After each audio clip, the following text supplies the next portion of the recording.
Ya nos conocemos. Uno de estos días estuvimos en la otra clase, pero para los que no estuvieron, mi nombre es... Hoy no sé qué está pasando. Ya, bueno.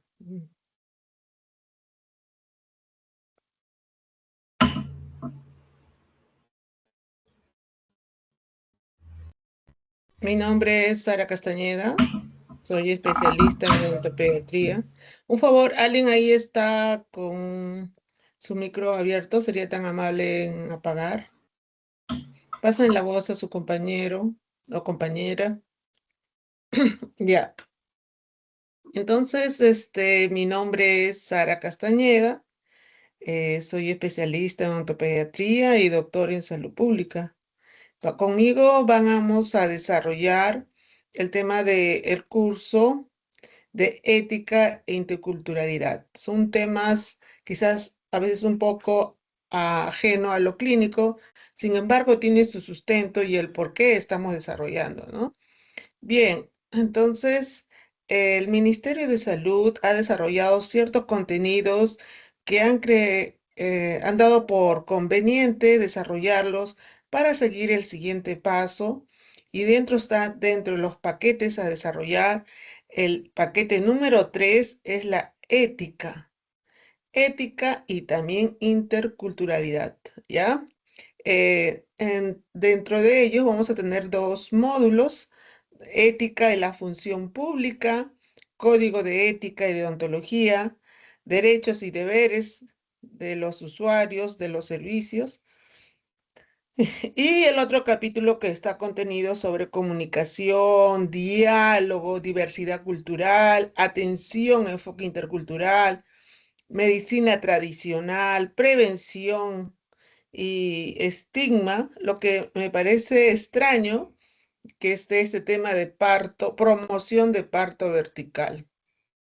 Yo no sé quién permitió que pusieran este tema, y no es que no teníamos que desarrollarlo, que no podemos, claro que sí, pero no hemos sido formados para el parto vertical. Yo no sé dónde se quedó. Este es un comentario. Las autoridades pertinentes del colegio odontológico. Nosotros no podemos mm, hacer función a los que no hemos estado preparados. Puede ser acá promoción y prevención de la salud bucal, pero promoción de parto vertical quizás puede estar incluido de alguno de los temas que como parte de la promoción de la salud, pero no como un tema específico, ¿no? Hay cosas pues que a las autoridades se les va de los límites, ¿no? Nosotros tenemos un campo de acción, nunca hemos atendido un parto, ¿no? Entonces, que podemos tener un conocimiento general de todo, pero creo que esto es propio de la obstetriz, quizás del ginecólogo o del médico, ¿no? Promoción de parto vertical. Una llamada de atención a las autoridades que nos defienden, como que corresponden al colegio ontológico. Creo que en esta parte se quedó dormido. Es mi opinión.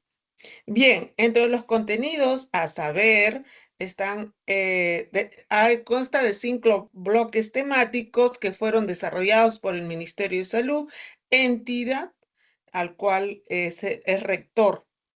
Entonces, estos temas se van cambiando continuamente. Por ejemplo, el año pasado yo no vi que estaba promoción del parto vertical, ¿no? En ese caso debería ser promoción y prevención de la salud bucal. Y a veces nos parece, eso ya lo sabemos, ¿no? Mucha gente o muchas personas, muchas mamás, muchos padres no están capacitados ni cuándo se debe iniciar el cepillado. Entonces, un favor, hay un micro ahí.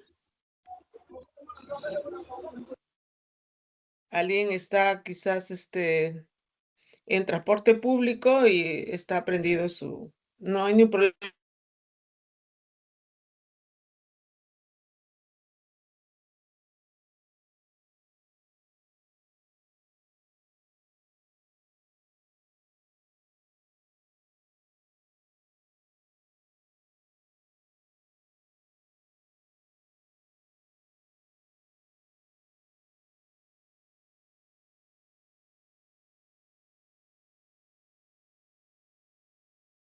salud pública. Ustedes tienen un curso. Cuidado integral de salud, ética y interculturalidad. Y es el tema que vamos a desarrollar en esta hora. Investigación y gestión en los servicios de salud. Entonces, en este examen no viene otras preguntas si no fueran de esto. Ustedes pueden encontrar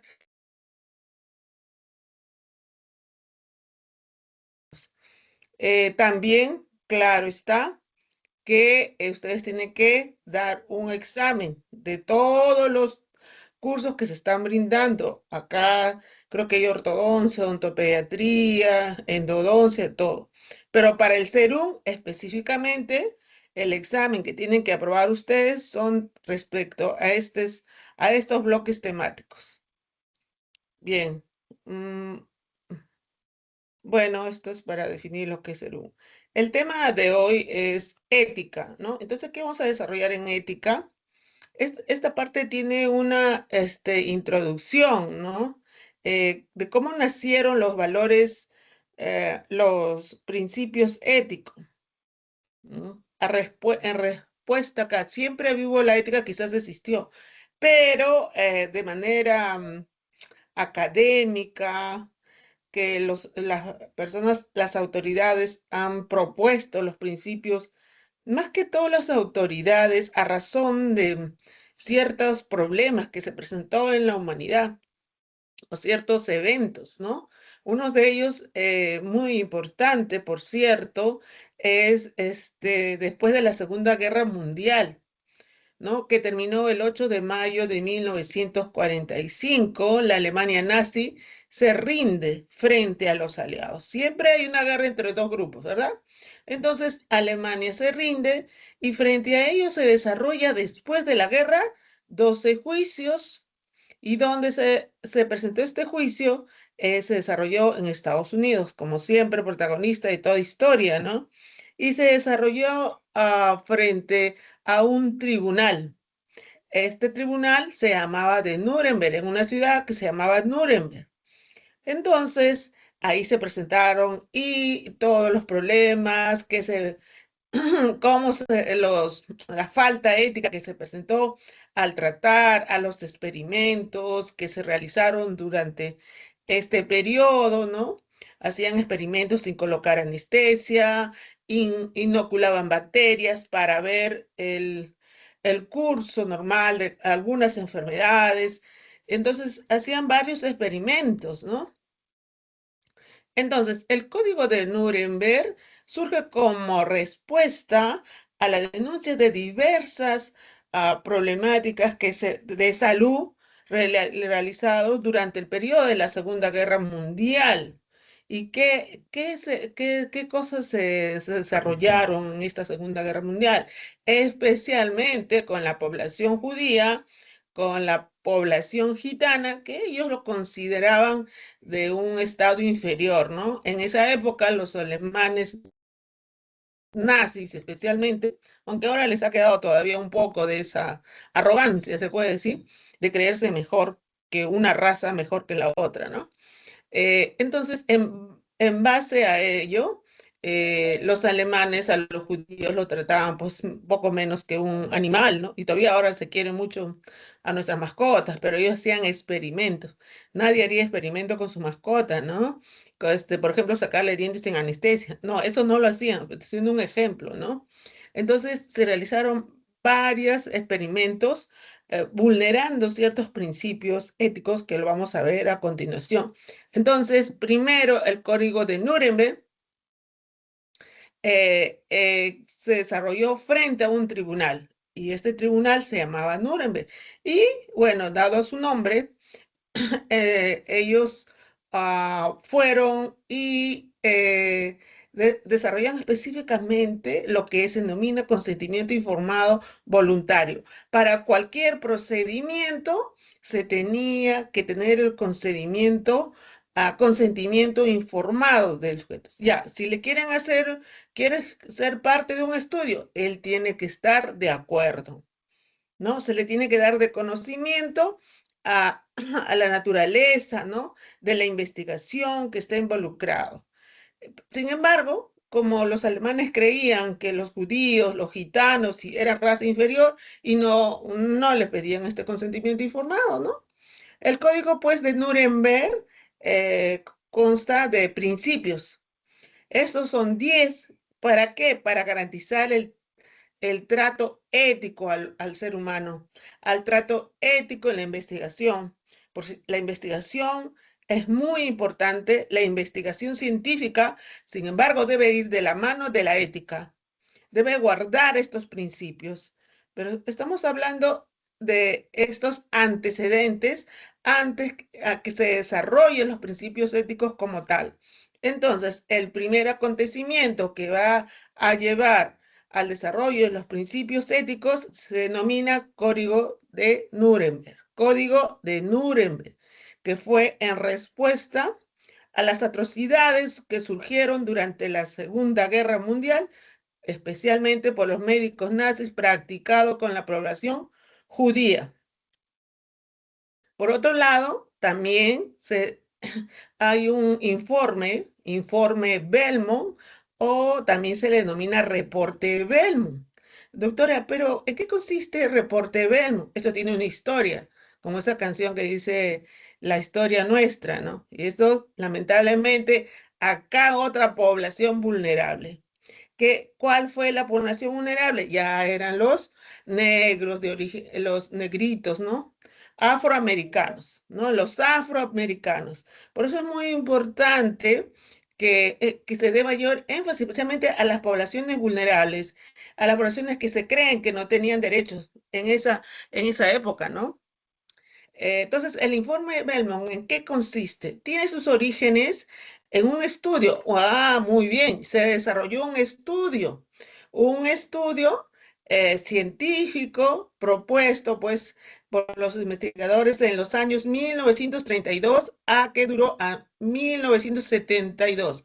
O sea, estos investigadores se rieron del Código de Nuremberg. Para ellos no existía y no pidieron consentimiento informado a las personas afroamericanas, ¿no? De origen, eh, bueno, de supuestamente la raza negra, pero raza no, tal como tal no existe, ¿no? Pero se le denomina así.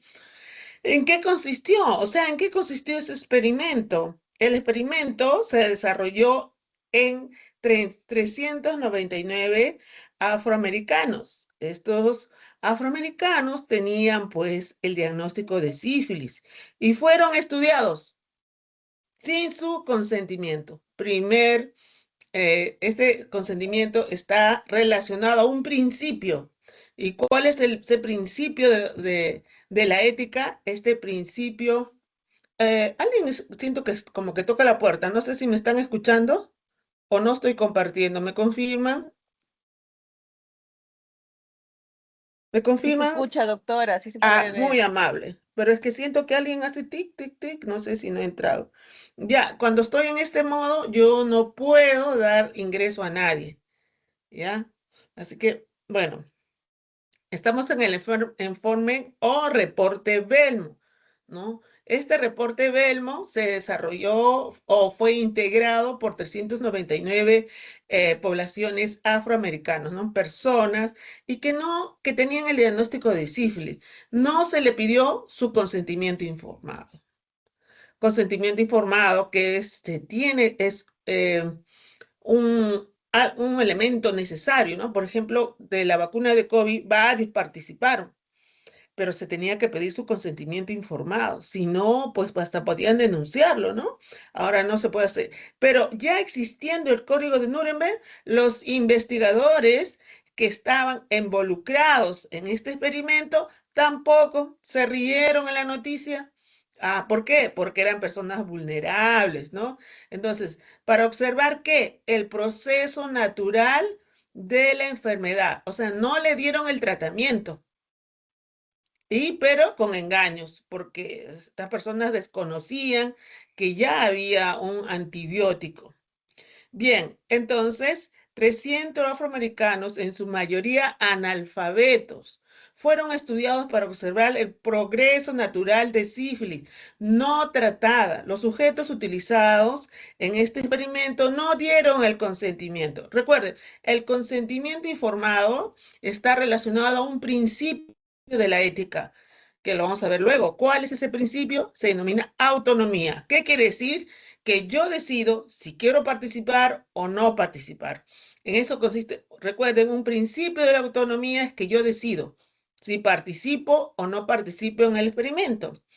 Una vez firmado, también si durante el desarrollo del experimento, el consentimiento también consiste en que en cualquier momento me puedo retirar. El hecho que yo haya firmado no asegura que me voy a quedar hasta el último del experimento o de la investigación. En cualquier momento, la persona enrolada, involucrada, que es sujeto de investigación, se puede retirar. Entonces, tampoco dieron el consentimiento americano estas personas de origen afroamericano. Entonces, no fue otro, no dieron autorización y no fueron informados tampoco de su diagnóstico y fueron engañados. No le dijeron que tenían sífilis. ¿Qué le dijeron? Que tenían mala sangre. ¿Qué diagnóstico será eso? Pero como eran analfabetos, quizás no entendían y que podían recibir un tratamiento médico gratuito. Ah, tienes mala sangre, te vamos a un tratamiento gratuito.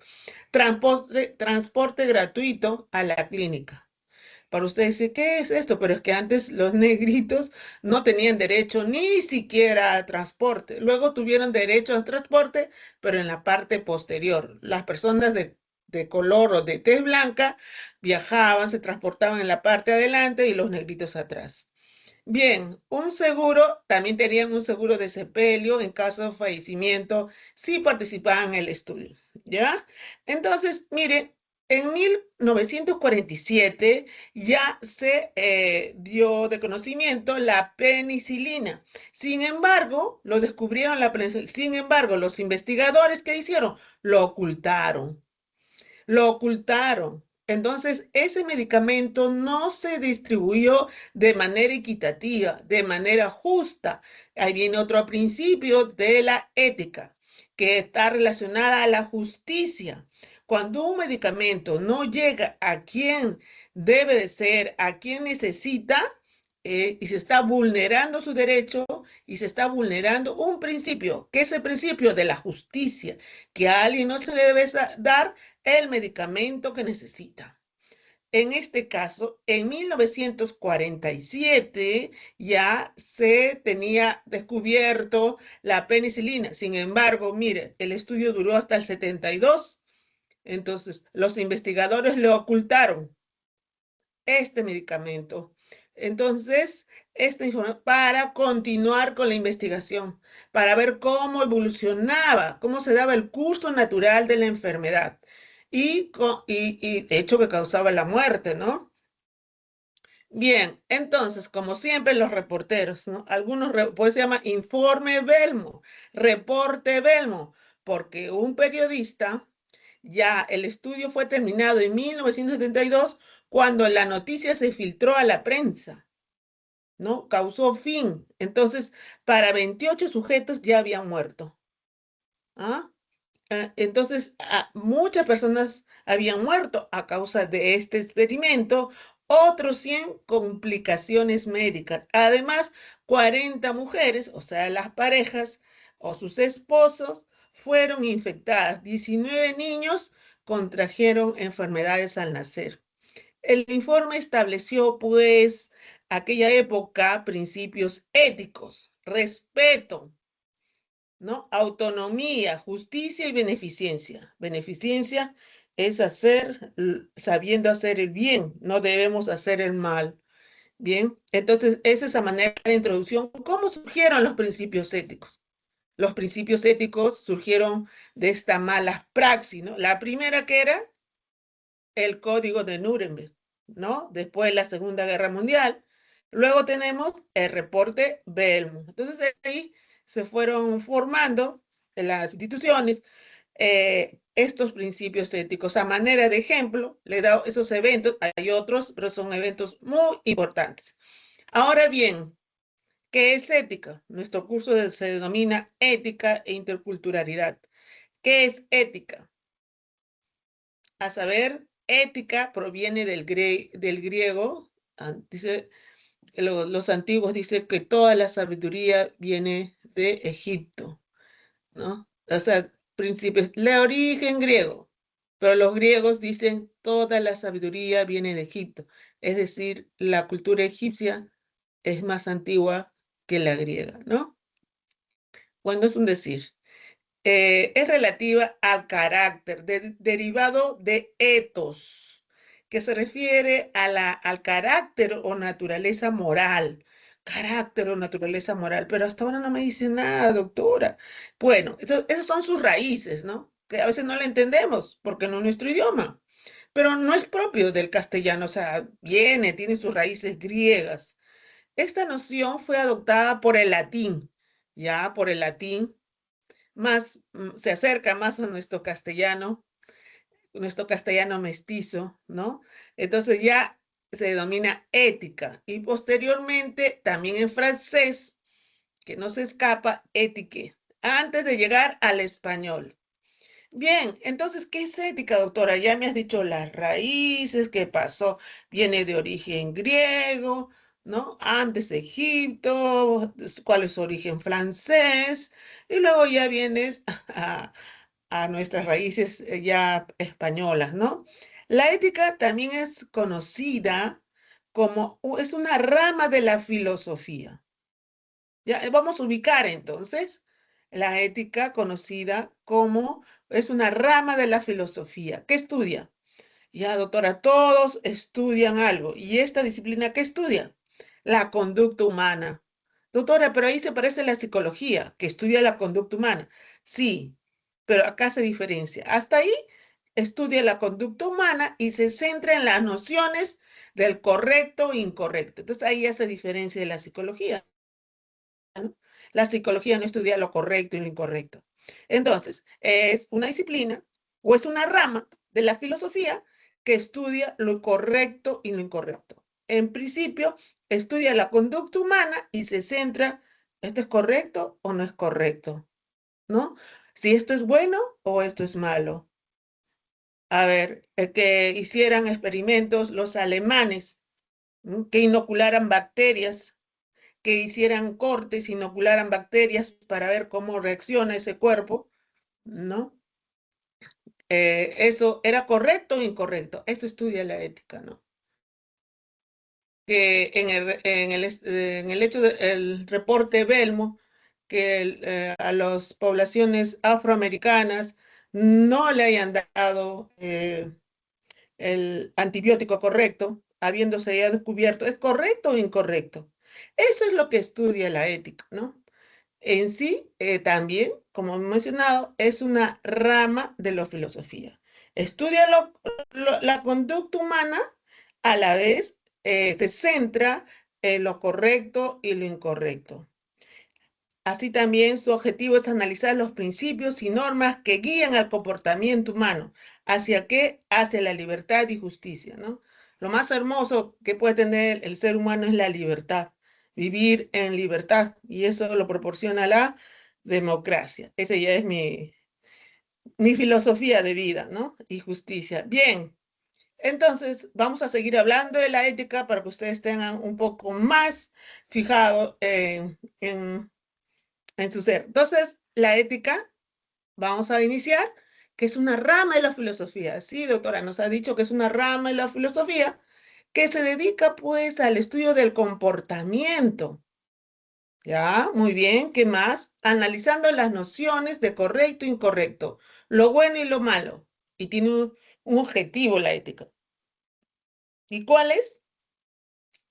Establecer principios y valores que guíen acciones de las personas, porque va a guiar a su comportamiento, tanto a nivel individual como colectivo, ¿no? Nivel individual y colectivo. Entonces, está relacionado con los comportamientos, principios y valores también, ¿ya? Ajá, ya tenemos claro qué es la ética, doctora, ya tenemos claro que es una rama de la filosofía, y ahora, ¿qué es la deontología? Bueno, la deontología es una rama de la ética, ¿no? Entonces, primero partamos la filosofía, ¿no? Entonces, de la filosofía es una disciplina, es la ética, y de la ética, una de sus ramas es la deontología. Eso es lo que debemos establecer bien claro. Entonces, la deontología viene a ser una rama de la ética que se enfoca ¿qué? Al estudio y deberes y obligaciones morales, especialmente en el contexto del ejercicio profesional. Su propósito es establecer principios que regulen el comportamiento ético de los profesionales. Entonces, doctora, la odontología, ¿no? Es una carrera, el cirujano dentista tiene que tener su deontología, ¿no? Es una disciplina, es una rama de la ética que se enfoca en el estudio de las obligaciones. Cuando hablamos de deberes y obligaciones del cirujano dentista, estamos hablando de la deontología. ¿Pero es propio de la deontología? No. Si hablamos de deberes y obligaciones del ingeniero, es la deontología del ingeniero. Si hablamos los deberes y obligaciones morales de la enfermera, entonces estamos hablando la deontología de la enfermera. Para dejar claro hasta acá, entonces empezamos por la filosofía, que es una ciencia. Esta filosofía tiene una disciplina. Esta disciplina es la ética. La ética tiene una rama y esa es la deontología, que estudia los deberes y las obligaciones morales en el contexto del ejercicio profesional. Entonces, espero que haya quedado claro. Volvemos a la ética, a los principios de la ética. ¿Y cuáles son estos principios que lo hemos estado viendo panorámicamente desde la parte de la introducción, después de la la Segunda Guerra Mundial, después hemos hablado ¿qué? Del reporte Belmont? Ahí se vulneraron varios principios de la ética, se rieron en la noticia. Para los investigadores no existió la ética, ¿no? No tuvieron a bien tener presentes los códigos de ética. ¿Y cuáles son los principios más que todo? Los principios. Uno de ellos es el principio de la beneficencia. Establece la obligación de actuar en beneficio a los demás, hacer el bien, evitando el daño. Ese es el principio de la beneficencia. ¿Lo practicaron en la Segunda Guerra Mundial? No, porque inocularon bacterias a un tejido vivo, a una pierna, por ejemplo, para hacer experimentos de un antibiótico, ¿no? Y así hacían procedimientos sin anestesia. Entonces, ¿eso qué era? ¿Hacer el bien? No. En el ámbito profesional implica a que los profesionales deben actuar en el mejor interés de sus pacientes. Por otro lado, otro principio también es no maleficencia, complementario al de beneficencia. Este principio enfatiza la necesidad de no causar daño, ¿no? Entonces, estos dos se complementan. Beneficencia y no maleficencia. Otro principio de la ética es la justicia, ¿no? Este consiste en la equidad y la imparcialidad de la distribución de beneficios y cargas. Implica tratar a las personas con justicia, asegurarse de que todos reciban lo que le corresponde. Esta es la clave, que todos reciban lo que corresponde. A referir en el informe Belmont, ¿no? Los descendientes afroamericanos, habiéndose ya descubierto el antibiótico de la penicilina, tratamiento indicado para los pacientes con sífilis, le ocultaron. Entonces, eso no es justo. Eso se refiere a la justicia. No le dieron lo que le corresponde. Entonces, este principio ético fue vulnerado. No le dieron lo que le corresponde.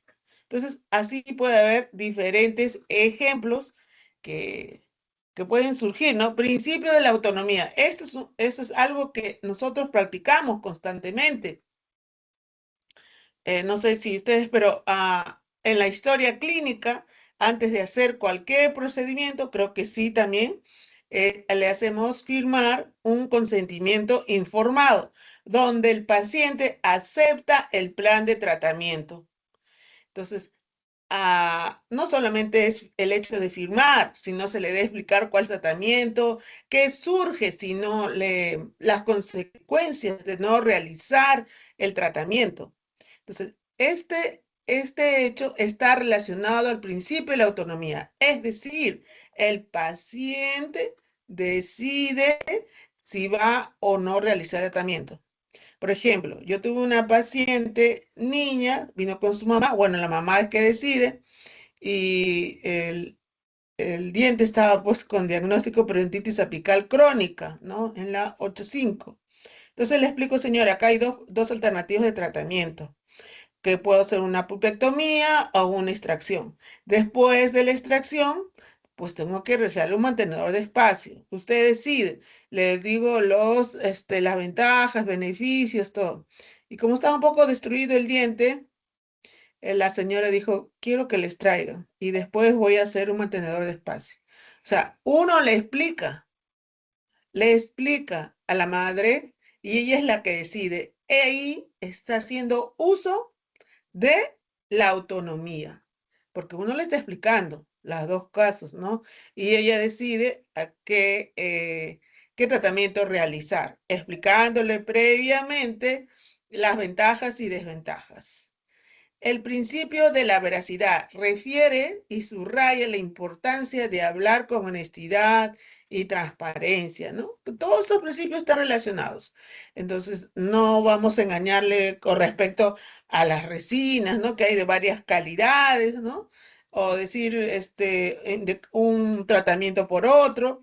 Entonces, es principio de la veracidad. Entonces, recordemos, y ya con estos ejemplos voy a cerrar esta parte de principios, principios de la ética como disciplina y que ya anteriormente surgieron a, a grandes eventos, pero especialmente tenemos al Código de Nuremberg y al reporte Belmo, ¿no? Eh, ¿Cuáles son estos? Repitamos a ver todos en su mente: beneficencia, no maleficencia, justicia, autonomía y principio de la veracidad, ¿no? Miren, inclusive, bueno, acá vuelvo a repetir, cuando realizamos tratamientos de aplicación del FDP que ustedes deben de conocer, del fluoramino de plata. También hay que hacer de conocimiento a la mamá que muchas veces esto va a quedar un poco oscuro, ¿no? Va a inactivar la lesión cariosa.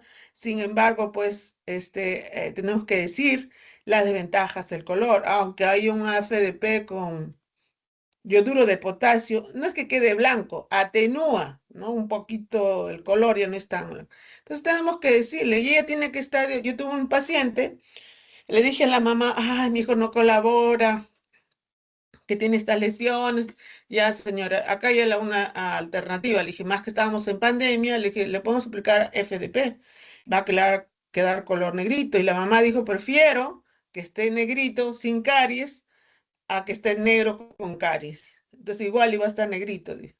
Entonces ahí yo lo estoy informando y ella decide. Entonces, ¿qué principio está utilizando? Está teniendo uso del principio de la autonomía, veracidad, también justicia, pero lamentablemente que ese medicamento no llega a veces a todas las poblaciones más vulnerables de nuestro país. Por lo tanto, ahí no hay justicia, ¿no? Eso es lo que reclama mucha gente. Bien, acá hay una pregunta. Vamos a ver algunas preguntas del último examen para ingresar al Serum. Antes habían varias metodologías para entrar al Serum. Sorteo, ¿no? Me parecía injusto, mejor que sea así, con conocimiento, que lo hagan por meritocracia. En el último examen previo al Serum, La pregunta, en el último es este año, pues, ¿no? Eh, la pregunta 23 indica o señala que durante el servicio de seguimiento farmacéutico se debe recabar información sensible del paciente como diagnóstico, datos, tratamiento, entre otros. Estos datos requiere que el personal de salud solicite consentimiento al usuario. O sea, hay que pedir consentimiento al usuario. Y de no hacerlo, se estaría vulnerando ¿qué? Hemos mencionado que el consentimiento del usuario está relacionado ¿qué? A la autonomía, ¿no? No, confidencialidad, no, eso no es eso puede ser otro principio, pero de la ética no es. No maleficencia es un principio, pero en este aspecto más propio es el respeto a la autonomía, ¿ya? Entonces, así ejemplos pueden venir. Ustedes van a tener dos tipos de examen, ¿no? No dos tipos. Van a tener un examen cada mes, creo, no sé, cada cierto tiempo. Eso es para aprobar su curso. Y después que han hecho su internado, a los interesados de hacer su serum, van a venir estas preguntas tipo, ¿ya? Entonces, cada vez que toquemos temas relacionados a consentimiento informado, esto está relacionado a respeto de la autonomía, o puede ser autonomía nada más. También en, en la pregunta 44 decía, si la persona encargada de recomendar un antihistamínico reconoce la diferencia entre levotiroxina y ceftriaxona, es solo el menor efecto de somnolencia. Ah, bueno, un test médico, por ejemplo, para una gripe, algo, a veces te causa, pues, un efecto secundario es el sueño, pero esta levocetirizina, a veces no tiene ese efecto, ¿no? Mira, es un efecto menor a la somnolencia, o sea, al sueño.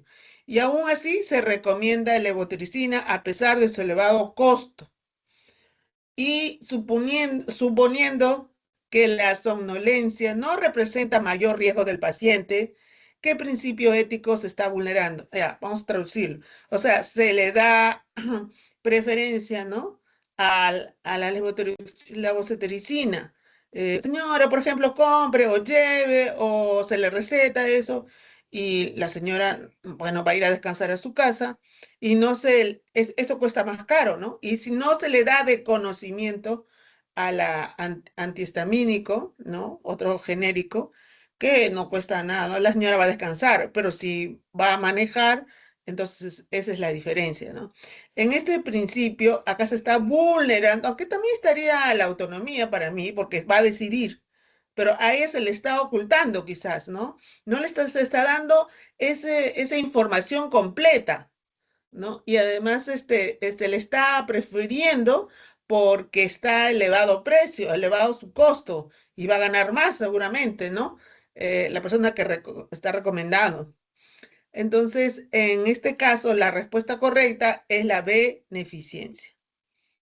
Acá otra pregunta relacionada a la autonomía que dice, en el establecimiento de salud, el paciente adulto se le brinda consentimiento informado. Otra vez, consentimiento informado, donde se aplica en forma clara los procedimientos a realizar. ¿Qué código ético debería ser? ¿Qué aspectos? Bueno, ya. ¿Qué código ético se está respetando? Se le está brindando el consentimiento. Cada vez, acá la palabra clave es consentimiento informado. Cada vez que ustedes lean, escuchen o digan, se le dio la oportunidad de elegir, se le dio el consentimiento informado, ya no lo piensen dos veces. Esto es autonomía. No tiene que ver nada con justicia, beneficencia ni maleficencia. Si en la pregunta si en la pregunta está consentimiento informado, ya automáticamente ustedes ya saben, la doctora Sara le explicó que está relacionado con autonomía. A veces dice autonomía o a veces dice respeto a la autonomía. Cualquiera de las dos fórmulas es válida, ¿ya? Espero que haya quedado claro los principios de la ética y los ejemplos que acá estamos desarrollando. Ya, ahora, eso eran los principios de la ética, pero ya los principios de la deontología. Recuerden que era la deontología. Deontología, rápido nos hemos olvidado. La deontología es una rama de la ética que estudia la buena el comportamiento de los profesionales. O sea, puede haber deontología del cirujano dentista, deontología del ingeniero, deontología de la enfermera, deontología del médico. O sea, ellos también este, se rigen cuál va a ser la conducta. Ahora, el código de ética de deontología, o sea, cuáles son los códigos que el cirujano dentista debe practicar, hay principios y valores. Ese es de la deontología ya. Ahora, doctora, ¿cuál es la diferencia en principios y valores? Ahora lo vamos a ver. En el código de ontología existe y está señalando estos principios. La vida. Uy, se fue el internet. ¿Se fue el internet? Ya recuperó, dice. La vida. ¿Sí me escuchan? Sí, doctora. Sí, doctora. Sí, Ah, doctora. por un momento me dijo se fue tu internet. Ya me asusté. Ya. Ya, gracias chicos por avisarme, porque si no estaría ahí como así media loquita hablando. Ya. Bien. Entonces, estos principios son del Código de Ética del cirujano dentista. Los principios vida, salud, libertad y justicia. Y ya como los pueden ver. Y por otro lado están los valores. Doctora, parece lo mismo, no lo entiendo. Ahora lo vas a diferenciar. Muchas veces se confunde, pero ahora hasta en este curso lo vas a aprender a diferenciar. Los valores, honor, lealtad, honestidad, puntualidad, ¿no? Por ejemplo, había un presidente que ahora pues da un poco de penita, que estableció la hora cabana, ¿no? Eso quería decir que llegaba tarde, ¿no? Y no, acá no es hora ni cabana ni peruana, la hora es la hora, ¿no? La puntualidad, que no es practicado en muchos países, como el nuestro, algunos, ¿no? No todos.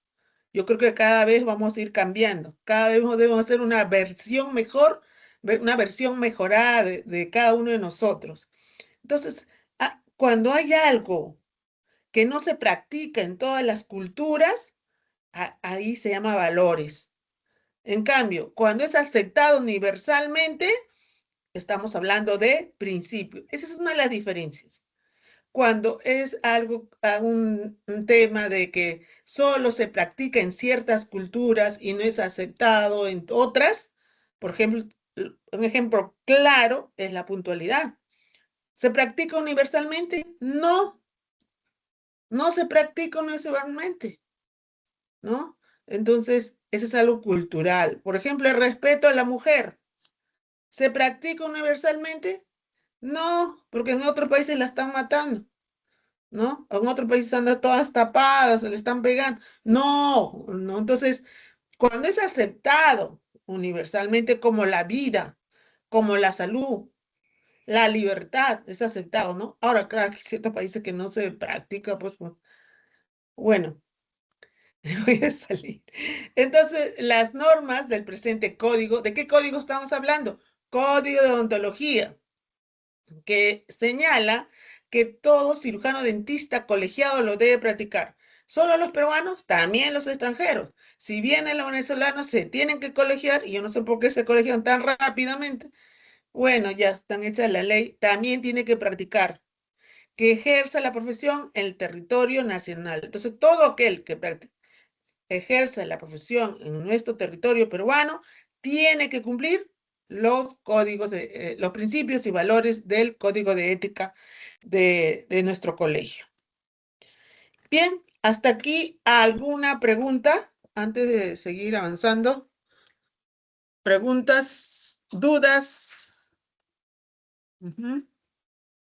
¿Todo quedó claro o todos se quedaron dormidos? Ya, Muy bien. Vamos a avanzar un poquito más para hacer el break. Entonces, también existen deberes que tenemos que cumplir, ¿cierto? Como cirujanos dentistas.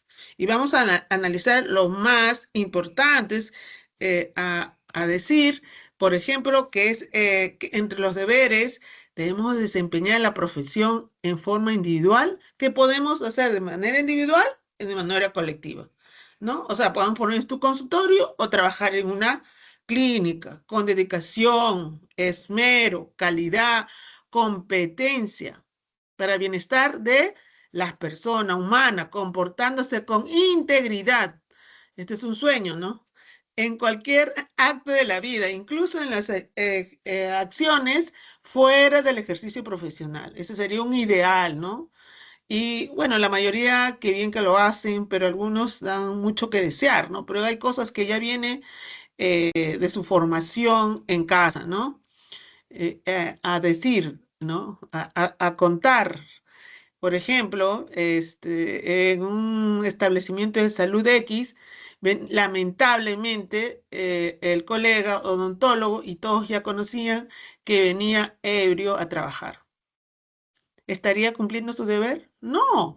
Es más, después de varios memorandos hasta puede perder su trabajo, pero no lo hacían porque el papá, el técnico, como que había trabajado ahí, pero ya era un abuso ya. No, no sé en cómo habrá quedado la situación porque venía constantemente en estado etílico, ¿no?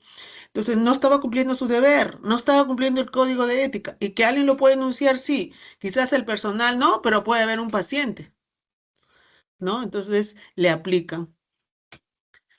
Dice, actualizar sus conocimientos, nuestra carrera es cambiante. La verdad de hoy día es la mentira de mañana, ¿no?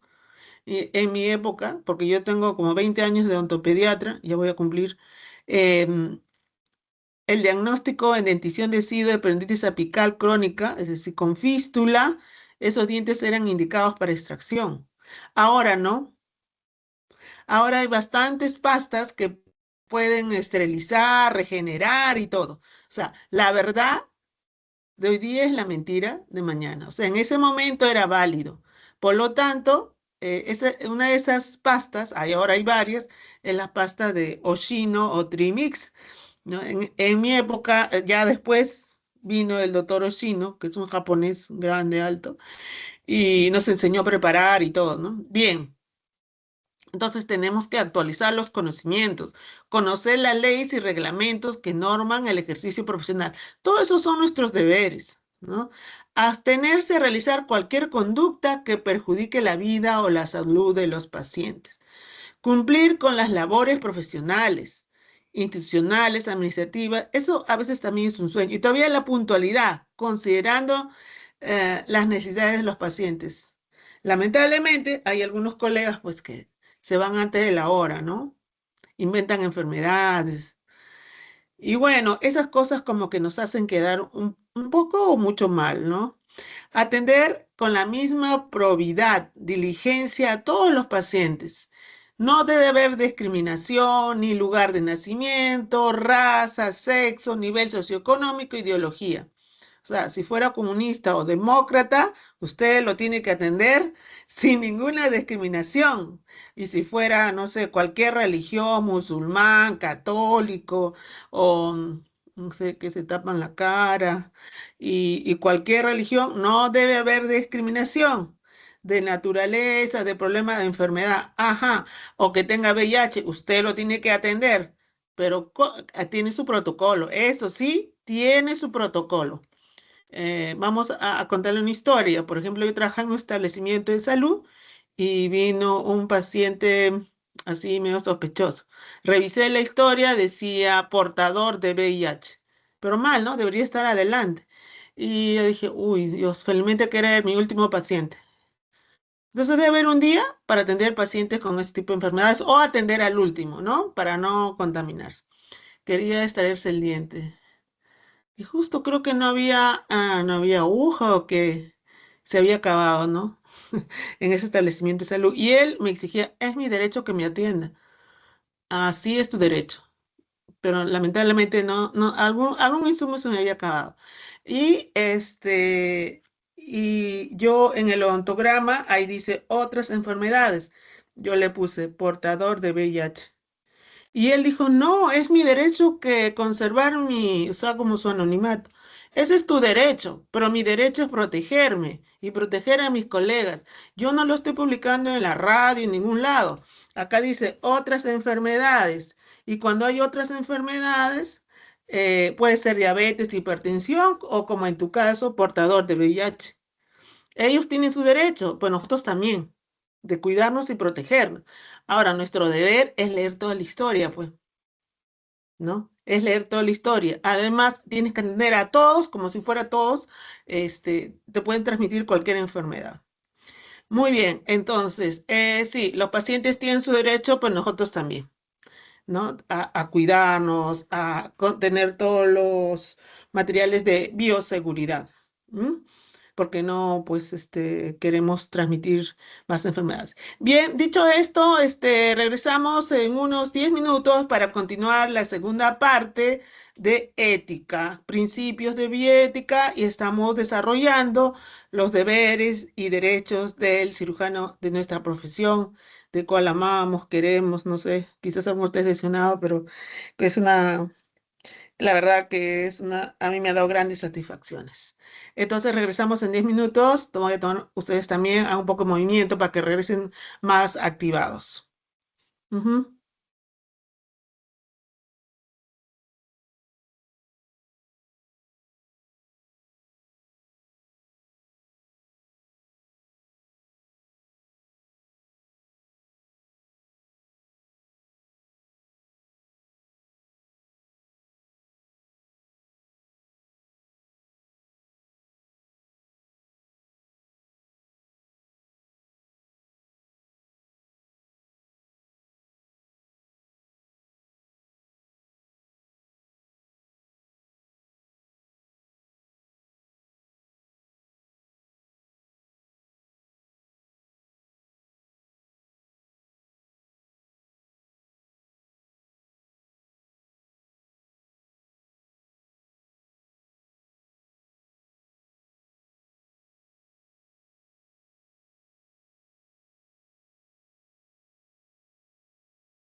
Ajá. Vamos a continuar.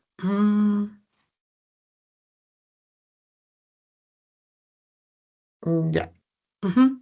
La ley, pues, del cirujano dentista ha sido muchas veces modificada. Hemos visto algunos deberes, algunos, vamos a ver ahora algunos derechos. Entre los derechos está pues el ejercer la profesión de manera libre, sin presión, de ninguna índole, por lo tanto que tiene que respetar el criterio clínico, el criterio clínico de cada profesional, la prescripción médica, ¿no? La libre decisión de declinar la atención a los pacientes. ¿En qué está esto? O sea, si atiendo o no atiendo a unos pacientes. ¿Uno puede declinar? Sí, pero debe ser dentro de ciertos parámetros y dentro de la evidencia científica, bioética y normativa, mientras no sea una situación de emergencia. En una situación de emergencia sí no se puede declinar el tratamiento, se tiene que atender. Entonces, ¿cuándo no se puede dejar de atender? Solo en caso de emergencia. ¿Puedes declinar? Sí, pero bajo ciertos parámetros, ¿no? Luego, el cirujano dentista también tiene derecho a recibir un trato digno, respetuoso de parte de toda persona relacionada a su labor profesional. Garantiza los resultados predecibles según la evidencia científica. ¿Qué quiere decir que garantiza? Garantiza los resultados de su tratamiento, ¿no? Por ejemplo, en caso de en todo, ¿no? La pulpectomía va a tener éxito, sí, en un 90%. Pero si no, me va a volver a salir lesiones cariosas, van a salir caries. Doctora, si no te haces la higiene, no practicas la técnica del cepillado, va a volver usted, su niña o usted mismo va a tener lesiones cariosas. Entonces, se garantiza los resultados predecibles según la evidencia disponible que se tiene previamente, ¿no? También el cirujano dentista tiene derecho de ejercer en instalaciones apropiadas, seguras y que cumplan dentro del marco normativo. Antes, le comento que antes, un favor, primero me confirman si me están escuchando. ¿Ale? Sí, doctora. Ah, gracias. A veces siento que estoy hablando sola, pero normal si estoy hablando sola. La idea es que se esté grabando, ¿no? Bueno, entonces el cirujano dentista tiene derecho a trabajar en instalaciones apropiadas. Acá le hago unos ejemplos, ¿no? Una colega, una ya mayor, trabajaba y en una zona no segura. ¿Pero por qué dice no segura? Porque tenía una compresora que hacía terriblemente ruido.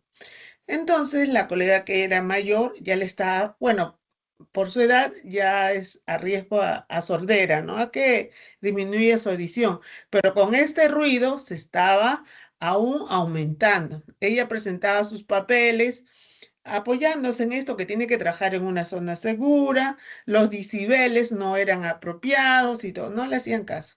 Pero lo que no sabían las autoridades, que la colega tenía una hija odontóloga que era, ¿cómo se llaman estos odontólogos? Odontólogos forenses, ¿no? Legales y forenses, creo, hay una especialidad. Y ella sí lo presentó como debería de ser y compraron una caja silenciadora, se puede decir, o lo instalaron en un espacio más lejos para que ella pueda trabajar en una zona apropiada y segura. ¿Ve?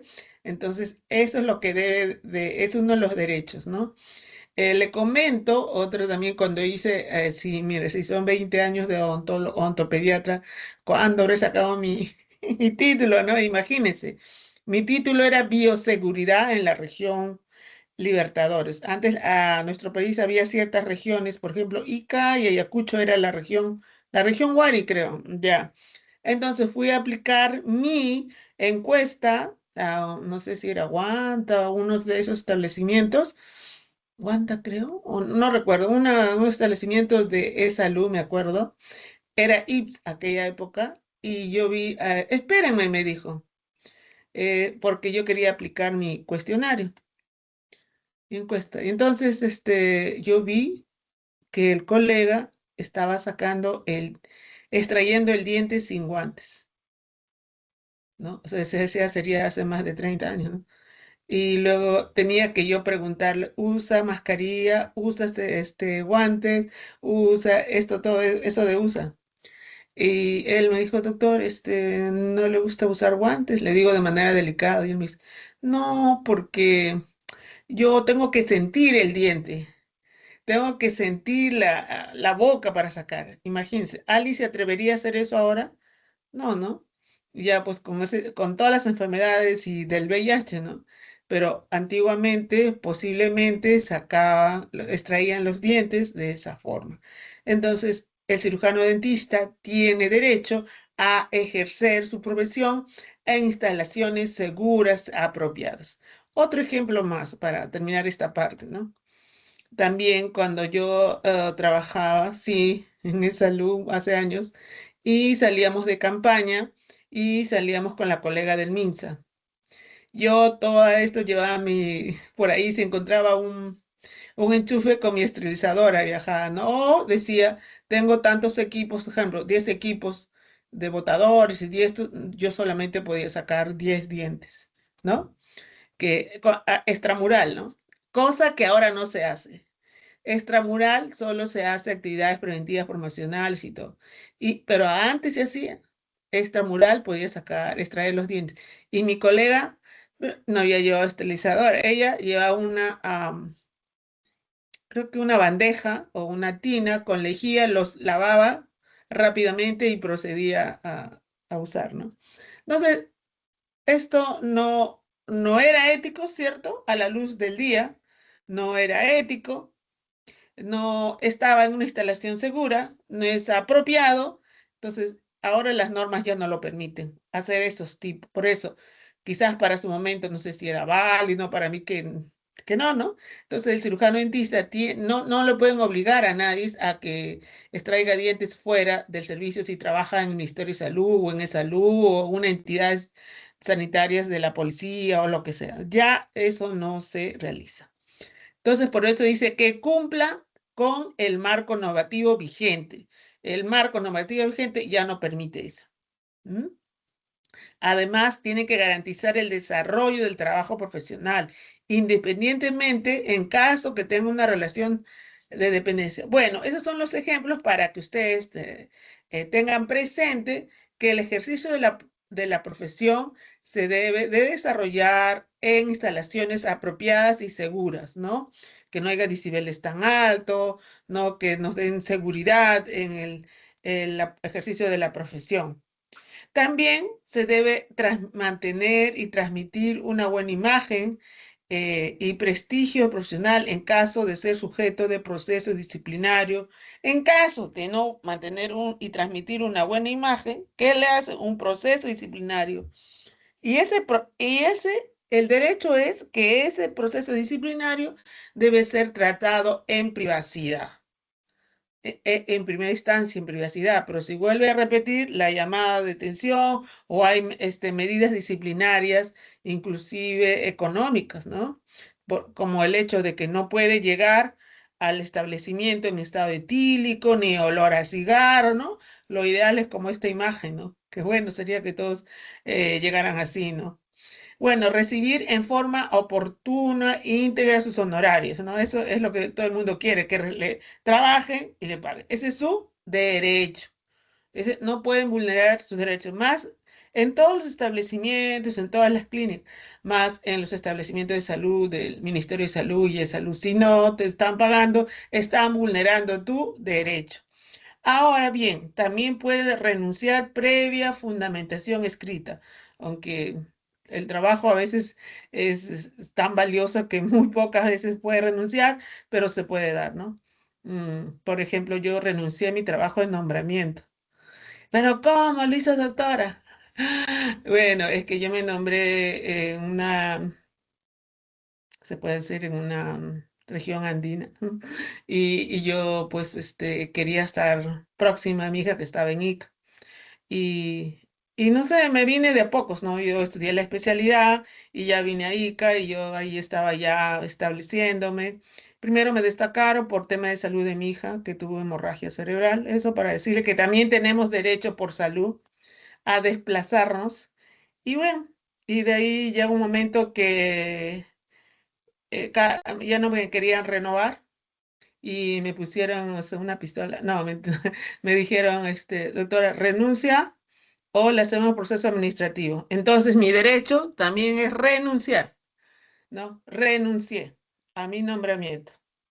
Bueno, gracias a Dios estoy nombrada en otra institución del Estado y bueno, ya, ¿no? Y bueno, trabajo en la parte de la docencia y bueno, ya las cosas cambiaron, pero nuestro derecho también es renunciar previa fundamentación escrita. La atención a la atención del paciente cuando no, esto renuncia fundamentado, renuncia a atender al paciente, no es renuncia al trabajo, ¿no? Aún así, los trabajos pues también son muy valiosos, que ahora ni en la sierra quieren renunciar. Ya después la colega estaba asustada que si yo iba a volver o no a mi trabajo.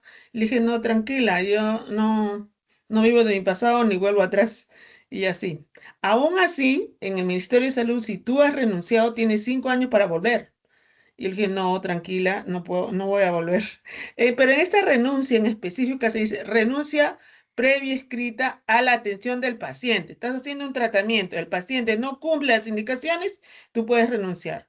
Estás haciendo un tratamiento de ortodoncia, el paciente no cumple sus controles y puedes decir, no, hasta acá nomás. Por ejemplo, hay veces que digo, no, puede ir otro colega que le atienda, ¿no? Le fundamenta. ¿Por qué no está siguiendo sus indicaciones, no? Porque luego también le haces a los que hacen tercera, yo, ¿no? Y le dice que tenga cuidado, que no vaya a trabajar al campo, que tenga que reposar, que si no es una estación complicada. No, no lo hace, caso omiso y ya. No, señora, yo no puedo asumir las consecuencias de sus actos porque usted ha procedido bien. Entonces, con las indicaciones prescritas e instan las discrepancias, bueno, esos son con criterio también, ¿no? Entonces, puedes renunciar al tratamiento mientras no cumpla tus indicaciones. ¿Mm? Ahora, del acto médico especializado en estomatología o odontología, también ha llevado bastante en conflicto, ¿no? Ese acto médico, no, la verdad, no entiendo mucho por qué se hacen tantos conflictos con los términos. Ahora también la ley, creo que, no, el colegio odontológico se llama Colegio Cirujano Dentista. Bueno, debe tener su fundamento, pero a menos de manera particular a mí no me cambia nada, ¿no? Pero debe tener su fundamento. Entonces, el acto médico, ¿cuál es la definición? El acto médico especializado en estomatología. Así tiene que ser. El acto médico especializado en estomatología u odontología. ¿A qué se denomina? Es aquel acto médico. Tiene que estar la palabra médico especializado que desarrolla de manera exclusiva el cirujano dentista a través de la atención directa del paciente. Bueno, como que le han dado más énfasis al término médico, ¿no? Y por ahí como que los médicos se han sentido ofendidos, ¿no? El acto médico dice que desarrolla el médico, pero acá dice el acto médico en estomatología, como que ahí que nos diferencia, ¿no? Bueno, esto es un tema de conflicto, pero ahí está ya en la ley. La finalidad, con la finalidad de llevar a cabo la promoción. ¿Por qué se realiza este acto médico? Para llevar a cabo la promoción, la prevención, el examen y diagnóstico y pronóstico. Entonces, estas 4 opciones: promoción, prevención, examen, diagnóstico y pronóstico. Y el plan de tratamiento y la rehabilitación de la salud del sistema estomatológico. Entonces, acá la palabra que quizás se han sentido ofendidos y heridos es acto médico. La palabra médico más que todo, ¿no?